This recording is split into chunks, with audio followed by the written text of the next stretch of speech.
Green Bay. Talk about issues that matter to you.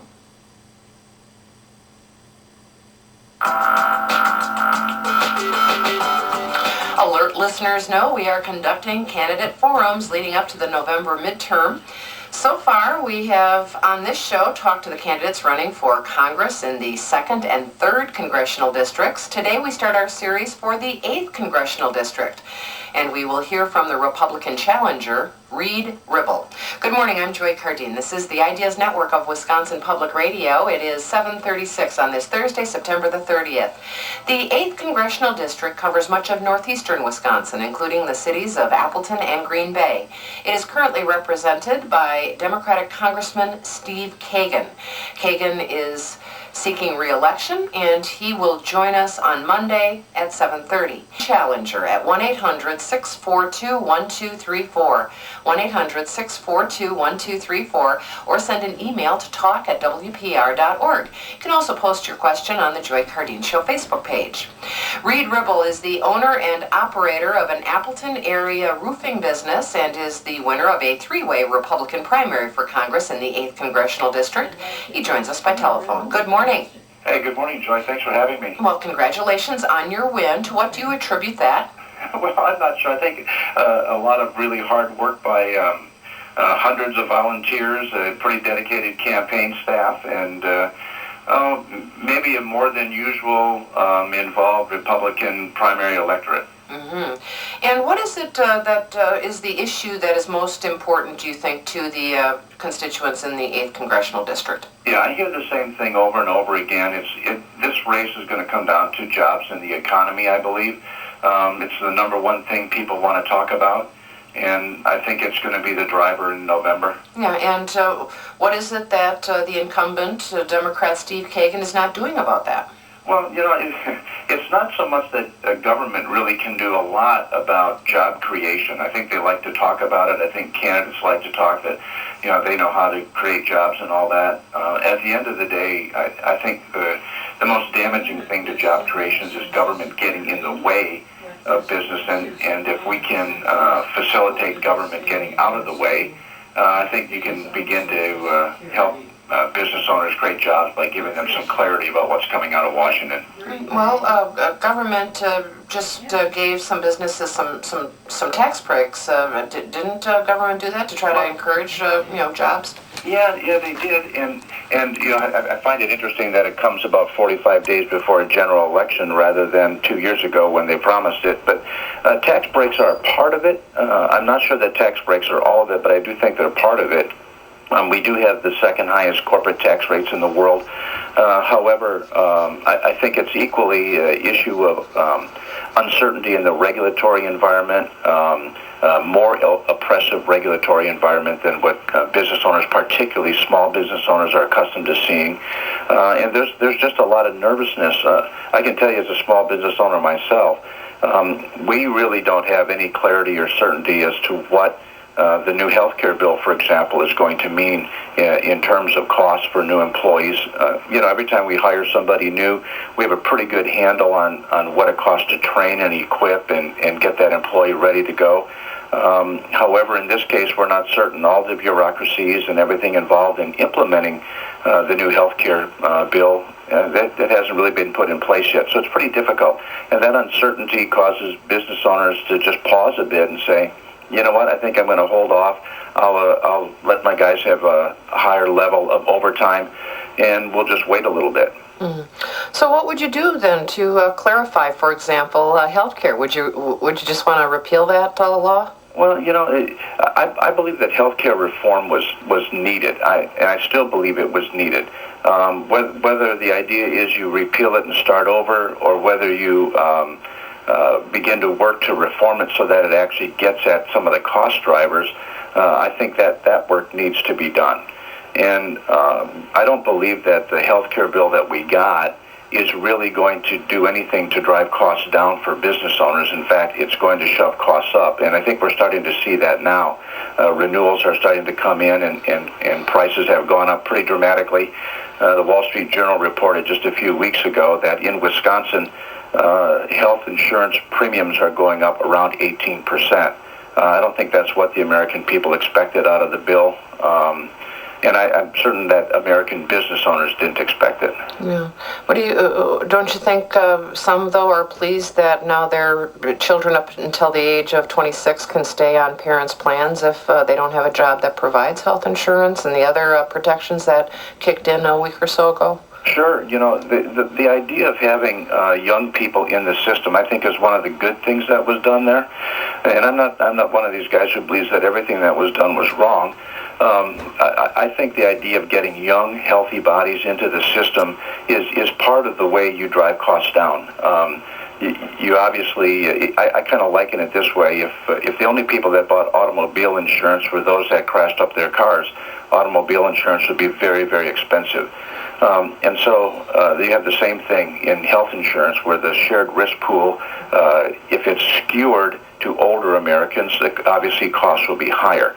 And so the idea that as a parent you can keep a child in the system longer, I think that made sense. We have some callers already lined up. In fact, our lines are full, so let's go right to the phones and go to John in Appleton. Hi, John.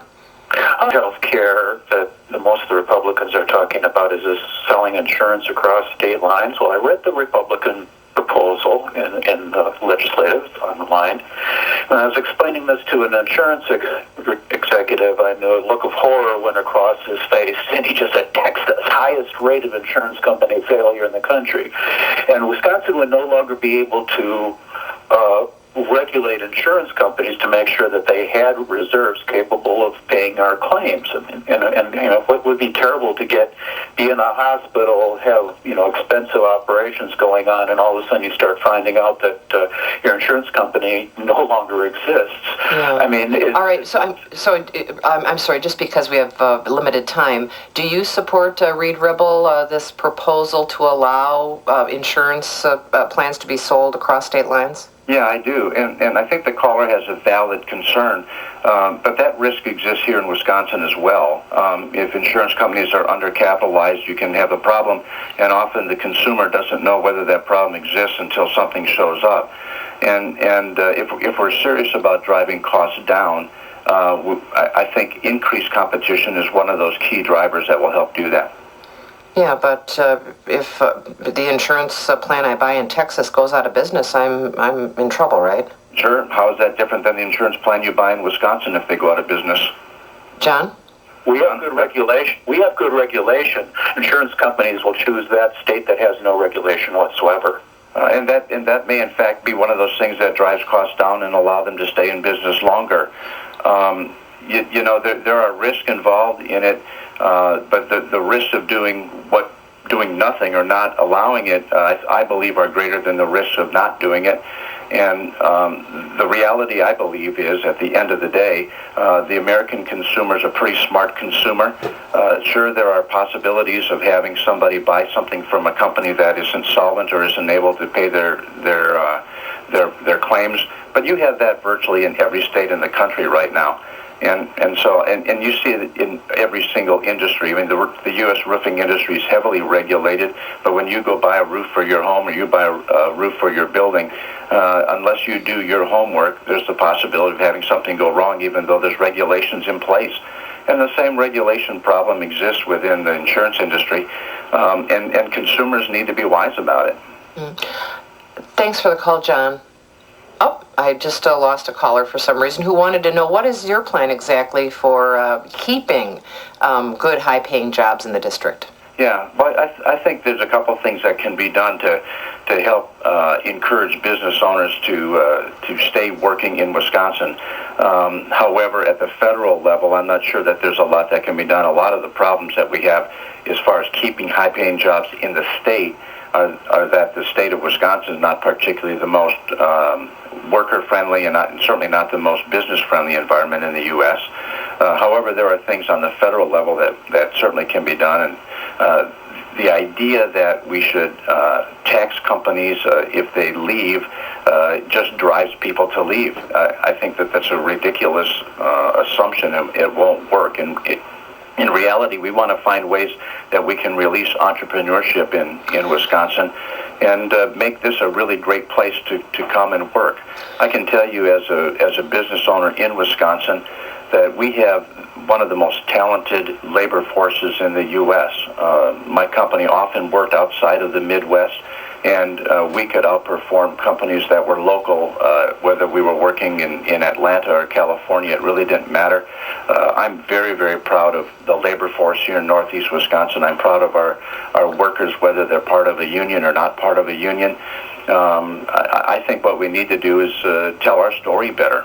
And what about Reed Ribble? What about companies that do ship jobs overseas and do manufacturing overseas? Should they lose any tax breaks for doing something like that? Well, that's an interesting question, because the federal stimulus bill passed by my opponent did that very thing. It offered tax breaks to companies in China. I mean, sure. I mean, the reality is you have an issue with companies leave states and countries for often the same reasons, is that they feel that the taxation or regulation is too oppressive, and so they move someplace else. We see companies move out of Wisconsin into some of the southern parts of the country where they can find a better environment to work, and for the same reason companies leave the U.S. to go to other places. But we also can't discount the fact that we're in a global economy, and the cost of shipping goods around the globe is more expensive. And you do see American entrepreneurs taking advantage of emerging markets. And I think that that's going to be a pretty common thing. But one of the things that we could do right off the bat is not make it so oppressive for the U.S. business owners on our tax code. We are talking with Reed Ribble, owner and operator of an Appleton area roofing business. He is the Republican candidate for Wisconsin's 8th Congressional District, which represents Northeast Wisconsin. He faces off against the Democratic incumbent, Steve Kagan, in the general election on November the 2nd. Steve Kagan will be our guest for a candidate forum Monday from 7:30 until 8. We welcome your questions for Reed Ribble now at 1-800-642-1234, or send an email to talk@wpr.org. Checking the weather forecast for today, it's going to be mostly sunny and mild. We can expect highs in the 60s and low 70s today. Right now, temperatures under clear skies across the state, generally in the upper 40s to mid 50s. I'm Joy Cardin. This is the Ideas Network. Thursday at 9, the